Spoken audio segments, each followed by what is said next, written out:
Huli sa CCTV ang aktwal ng pang-hold up ng isang armadong lalaki sa isang convenience store sa Las Piñas City dahil sa tulong ng isang food delivery rider.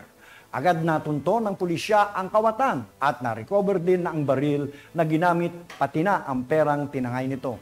Nakibalita dyan si Patrolwoman Reyna Joyce Dalire.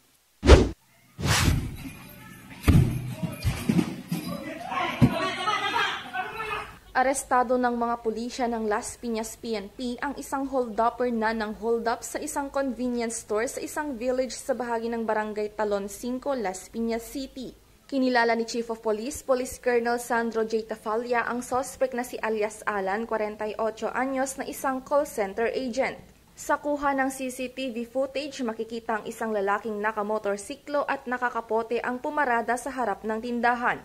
Pumasok sa loob na hindi nagtatanggal ng helmet at dire-diretso sa kahera. Pagkalapit sa kahera, makikita ang pagbunot ng sospek ng baril, sabay deklara ng hold-up na sakto namang nagbibilang ng pera ang biktima. Bigay mo kagad sa kanya, hindi, babarilin kita. Nung nabuksan ko na po, binibigay ko na yung pera, nababagalan pa rin po siya. Doon niya po ulit ako inampas at doon na po ako tinamaan. Dahil sa takot, ibinigay ng cashier ang kita ng tindahan sa sospek. Walang nagawa ang cashier kundi ibinigay lahat ang pera na nagkakahalaga ng mahigit 67,000 pesos.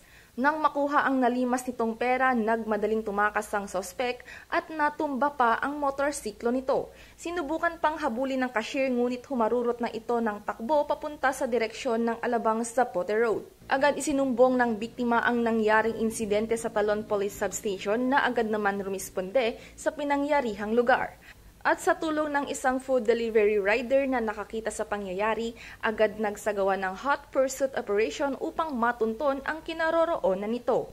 Nang marating ng mga otoridad ang tinitirahan nito na 2 kilometro lamang ang kalayuan mula sa tindahang kanyang nilooban, kinompirma muna ang motor na ginamit na nakapark sa labas. Nang makumpirma, agad pinasok ng mga pulis ang sospek sa loob. Nagkaroon na kaming drug operation, nag-join na yung ating SWAT, PMRU, patroller. So ginulugad namin yung street na yun, yung sa may Angela Village. Pinasok na nila yung suspected na bahay at fortunately, tama nga, nandun yung suspect. Sa loob lamang ng 2 oras ay tuluyang naaresto ang suspect.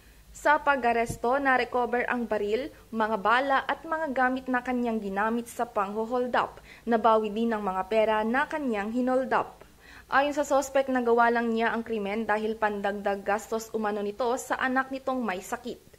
Nagbigay naman ng pasasalamat ang Chief of Police sa tumulong na food delivery rider na nakipagtulungan sa pulisya dahilan upang mabilis na maaresto ang suspect. Dahil sa kanilang cooperation, participation, naging mabilis yung resolve ng kaso. At yung ating delivery driver, bumalik sa ating stasyon at nangumusta, kaya nakilala natin siya. May pangalan na tayo, isang Grab driver. Kaya magkakaroon tayo ng pagkilala sa kanya sa mga dating araw. Nahaharap sa reklamong robbery hold-up with forced intimidation, RA 10591 at RA 11235 buwang Motorcycle Crime Prevention Act ang suspect. Sa ngayon ay nakakulong na ito sa kustudiya ng Las Piñas City Police Station. Mula dito sa Southern Police District, ako ang inyong PNN correspondent, Patrolwoman Reyna Joyce Dalire, alagad ng batas, tagataguyod ng Balitang Pulis.